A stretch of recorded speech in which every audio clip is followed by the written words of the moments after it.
From his commitment to Avengers Endgame between 2017 and 2018 to his possible return in the final Mission Impossible movie, this is why Jeremy Renner isn't in Dead Reckoning Part 1.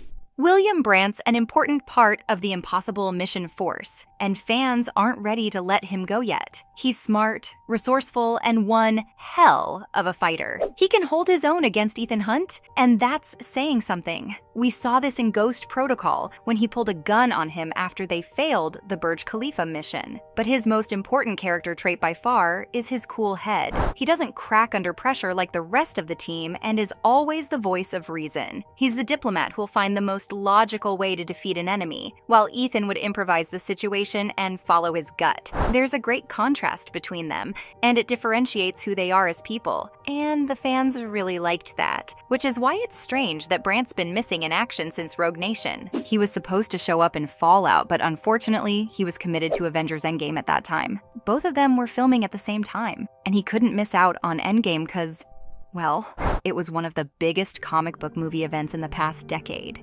It's sad that we didn't see Brandt develop into a more well-rounded character. It would have been awesome to see him tag along with Ethan on his globe-trotting adventures, especially in Fallout where they would have gone toe-to-toe with Henry Cavill's August Walker. But I guess it's better than him being killed off, right? Christopher McQuarrie, who's written and directed every Mission Impossible film since Rogue Nation, originally planned to kill Brandt at the beginning of Fallout, and it would have happened at the plutonium meet where they need to rescue Luthor.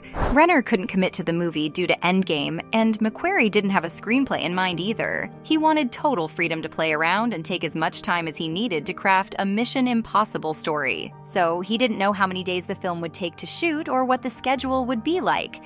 And since Marvel has really strict schedules, they couldn't work out a deal where Renner reprises his role, so McQuarrie offered him a middle ground. He shows up to film a few scenes, and then his character gets killed off to save the others. It's a heroic moment that would have catapulted Ethan into action mode, but Renner said no. And if you think about it, that was the right move. He's still got one more Mission Impossible movie on his contract, and it would have sucked to see him go out in the first few minutes.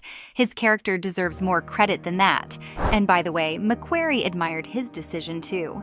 Renner could have taken a short paycheck, worked 3 days, gotten blown up, and gone back to Marvel, but he didn't. Instead, he left the room to appear in future Mission Impossible movies in a more involved role. Fans were expecting him to turn up in Dead Reckoning, but I'm sorry to say that he didn't. He's not part of the new story, and the team doesn't mention him either. The movie doesn't give a reason why he's absent from all the action. For all we know, he's probably on the other side of the world, dealing with some other situation, but the fans still missed him. There are new faces this time around, but you can't help but notice that the team's one man short. Like I said, he's the level-headed diplomat who reads between the lines. He's the analyst who can come up with logical solutions to impossible situations. Plus, it would have been awesome to see him dealing with the CIA's bureaucracy. Maybe there's a corrupt division that keeps making stupid decisions, and Brandt's trying to expose them. That's one idea, but I'm sure McQuarrie could have come up with something special for him to do. My point is, Brandt's one of the best characters in the franchise. The fans love him and want to see more of him. He's only been in 2 movies so far, and he's left a great impression on the audience. They're hoping he returns for Dead Reckoning Part 2 in a surprising way. Like if the team's down for the count and he blasts through a window and saves the day. But he's also been busy with other projects. In 2023, he created a series for Disney Plus called Renovations. It's a great show that sees him traveling around the world and helping underprivileged communities. He also starred in Mayor of Kingstown, which is honestly one of the best crime dramas on TV right now. And it shows you just how valuable the actor is for the Mission Impossible franchise. He pours himself into every role, and he's a kick-ass action star too. He proved that in The Bourne Legacy. The funny thing is, he originally didn't even want to join the franchise.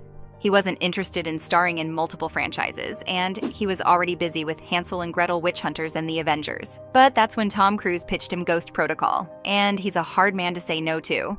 Renner met J.J. Abrams for a meeting when Cruise suddenly showed up. At the time, Ghost Protocol didn't even have a script or a name yet, but Cruise pitched it to him anyway. He wanted Renner to play a critical role in the movie, and he wouldn't take no for an answer. Renner said he'd think about it and went home. But when he got home, his phone started ringing. And surprise, surprise, it was Cruise on the other line. He kept saying, "Are we doing this? And how do you say no to that kind of energy?" So that's how Renner signed up for a 3-movie deal with Tom. It was a smart move by Paramount too, because he was one of the hottest rising stars back in 2010. His gripping performance in The Hurt Locker was nominated for an Oscar, and he'd been signed on to play Hawkeye in one of the biggest comic book franchises in recent memory.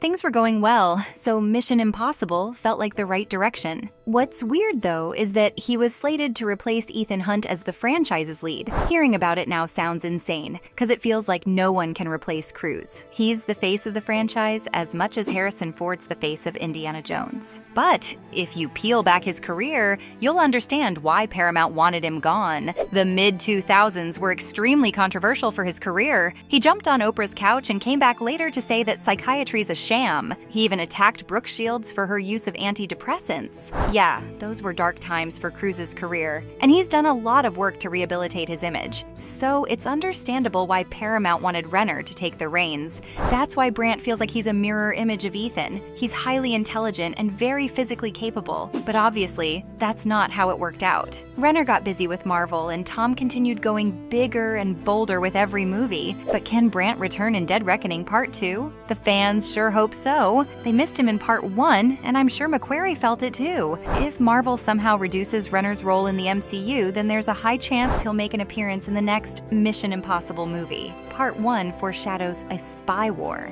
That's what everything in the story's leading up to. Kittredge tells Ethan that he needs to pick a side, and he needs to do it quick. So, assuming he says no, he'll need a bigger team to deal with the consequences. This means getting more agents involved other than Luther, Benji, and Ilsa.